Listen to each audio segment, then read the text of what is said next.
Hey guys, welcome back, and I want to encourage you to not only go to jackhibbs.com, but encourage others to go to jackhibbs.com, because we're going to be putting so much content there on so many different things. And one of them is, of course, what you've been hearing about is this gathering in Miami. And for those of you who know me or are native to Southern California, this face right here, Tony Perkins, is no stranger. He's president of the Family Research Council in Washington, D.C., the nation's largest advocate voice for the Christian community, and has a chance to affect policy for faith, family, and for freedom. And so, Tony, we're getting ready to go to this event tonight where there's going to be this special launch. Can you tell the people what the launch is about and just why it's important? What do you expect is going to happen tonight? Well, first, Jack, great to see you here in Miami. It's a little warmer here than it is up in D.C. Of course, you're used to this kind of warm weather, but look, this is a big deal. The Trump campaign having a number of coalitions, and this being one of their most important coalitions, is the evangelical community that in the 2016 election turned out in record numbers to support them based upon promises that an unknown presidential candidate made, in contrast with what we knew the other party had to offer.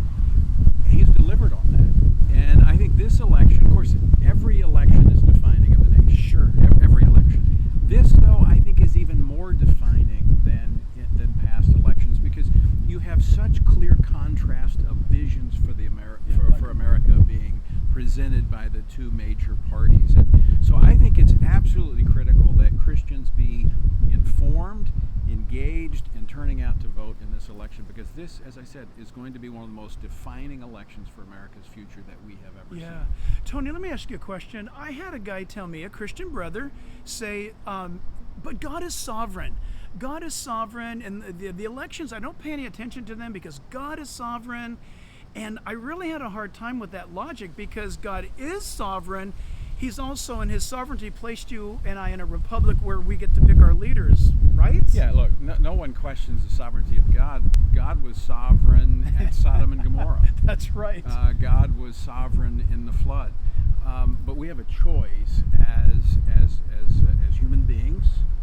He was sovereign in the garden. But look at the choice that Adam and Eve made. Look at the choice that the leadership of Sodom and Gomorrah made. Look at the choice that the leaders made in the days of Noah. So I think we have a responsibility. Well, let me step back. As Americans, I say this often, as Americans, we have the opportunity to define the future of this republic. As Christians, I think we have the responsibility to be engaged and to be involved and to bring our values unashamedly to this process by which we shape America's future. Yeah, exactly. Amen. You know, again, a lot of people will say, what are you guys doing? You're wasting your time down there. Politics, faith should be separate. I don't know where that comes from. I honestly don't get that. How can faith, which is such an overwhelming, all-encompassing reality, be segregated out of such an overwhelming, overpowering presence of politics?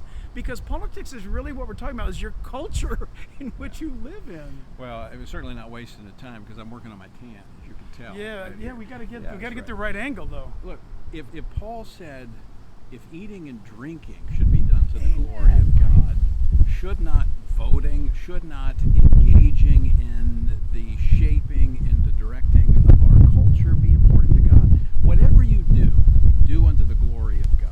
And again, as Christians, we have a responsibility. Render unto Caesar that which is Caesar's, and to God that which is God. God is over Caesar. That's right. God is the creator of all, and all things fall under his authority. And we are his ambassadors on this planet until he returns or calls us home. Awesome. And we must do his business until he returns. That's awesome. Hey, listen, we're going to do the best we can. Here's some behind-the-scenes stuff up front with you. We're going to take this camera as far as we can go this evening until we get stopped. And at some point, Secret Service or someone's going to say, nope, can't go any further. But we're going to take you guys with us. Go to jackhibbs.com and let others know. And you can click on there and you'll be notified. But we're going to be interviewing others. Charlie Kirk's just now getting off the plane. We're going to be talking to Charlie. I think possibly There's a few others. Jim Garlow's here, I believe. And anyway, stay tuned. We look forward to talking to you some more. God bless you guys. Until next time.